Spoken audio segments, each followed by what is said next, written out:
Badai tropis Nalgae menghantam Filipina. Badai itu menyebabkan banjir bandang dan tanah longsor yang menewaskan sedikitnya 45 orang, menurut penghitungan resmi yang direvisi tajam. Nalgae menghantam pulau utama negara Kepulauan Luzon dengan angin maksimum 95 km per jam, setelah mendarat di Pulau Catanduanes yang berpenduduk jarang sebelum fajar. Kehancuran dimulai jauh sebelum pendaratan, dengan hujan lebat membanjiri sebagian besar daerah pedesaan di Pulau Mindanao. Sebelumnya, pemerintah merevisi angka kematian resmi, dari 72 kematian menjadi 45 pada sore hari.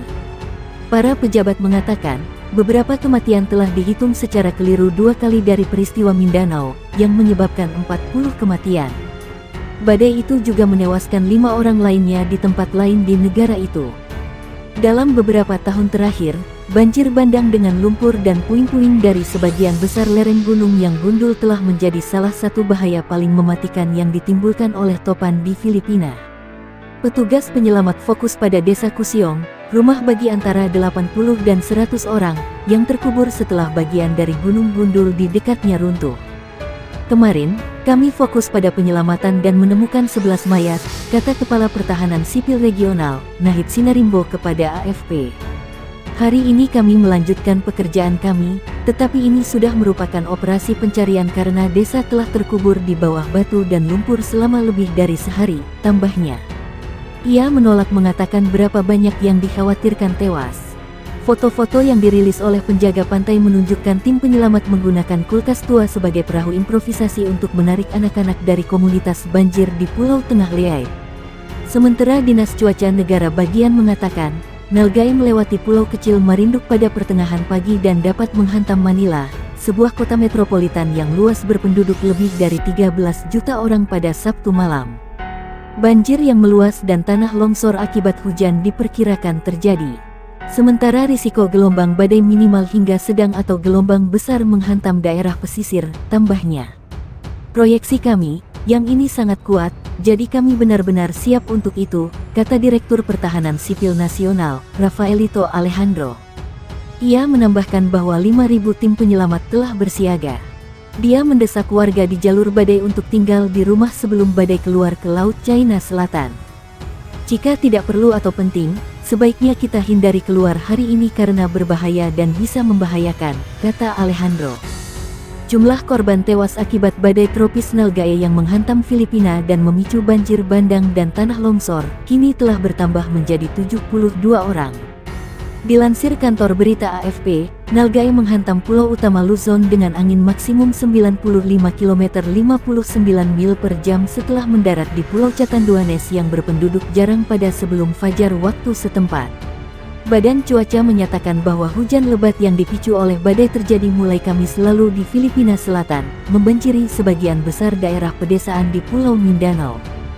Banjir dan tanah longsor yang terjadi telah merusak hampir 500 rumah. Pada Sabtu pagi, jumlah korban tewas telah meningkat menjadi 72, kata Direktur Pertahanan Sipil negara itu, Rafaelito Alejandro. Dalam beberapa tahun terakhir, banjir bandang dengan lumpur dan puing-puing dari sebagian besar lereng gunung yang gundul telah menjadi salah satu bahaya paling mematikan yang ditimbulkan oleh topan di Filipina. Tim penyelamat fokus pada desa Kusiong, di mana puluhan mayat ditemukan pada Jumat setelah banjir melanda. Banjir juga dilaporkan di beberapa daerah di Filipina Tengah, meskipun tidak ada kematian yang dilaporkan di sana. Badan Cuaca mengatakan Nalgae dapat menghantam ibu kota Manila, sebuah kota metropolitan yang berpenduduk lebih dari 13 juta orang. Banjir yang meluas dan tanah longsor akibat hujan diperkirakan terjadi, kata Badan Cuaca Filipina. Berdasarkan proyeksi kami, yang satu ini sangat kuat, jadi kami benar-benar siap untuk itu, kata Alejandro seraya menambahkan bahwa 5.000 tim penyelamat telah bersiaga. Dia mendesak warga di jalur badai untuk tinggal di rumah sebelum badai mengarah ke Laut China Selatan pada pagi besok waktu setempat. Jika tidak perlu atau penting, sebaiknya kita hindari keluar hari ini karena itu berbahaya dan bisa membahayakan, kata Alejandro. Banjir bandang dan tanah longsor yang dipicu oleh hujan deras membanjiri Provinsi Filipina Selatan, serta menewaskan sedikitnya 42 orang, menyebabkan 16 lainnya hilang dan beberapa penduduk terjebak di atap rumah mereka. Hal ini disampaikan oleh Nahid Sinarimbo, Menteri Dalam Negeri untuk wilayah otonomi Muslim 5 provinsi yang dijalankan oleh mantan gerilyawan pada waktu setempat. Sebagian besar korban terbawa arus banjir yang deras yang mengakibatkan tenggelam atau terkena longsoran lumpur yang dipenuhi puing-puing bangunan. 3 kota di Provinsi Maguindanao mengalami dampak cukup parah. Hujan deras yang tidak biasa dipicu oleh badai tropis Nalgae, yang diperkirakan akan menghantam pantai timur negara itu dari Samudra Pasifik. Cuaca badai menyebabkan perjalanan laut dilarang selama beberapa waktu. Diketahui banyak warga Filipina berencana melakukan perjalanan laut terutama selama akhir pekan untuk mengunjungi makam kerabat ataupun reuni keluarga pada Hari Semua Orang Kudus di negara yang sebagian besar beragama Katolik Roma tersebut. Jumlah air hujan yang turun dalam semalam tidak seperti biasanya deras dan mengalir ke lereng gunung dan sungai yang meluap, ucap Sinarimbo. Saya berharap jumlah korban tidak akan bertambah lagi, tetapi masih ada beberapa komunitas yang belum kami jangkau, lanjutnya dikutip Pikiran Rakyat Depok. Dari 1 News. Sinarimbo mengatakan berdasarkan laporan dari wali kota, gubernur, dan pejabat tanggap bencana, total 42 warga tewas.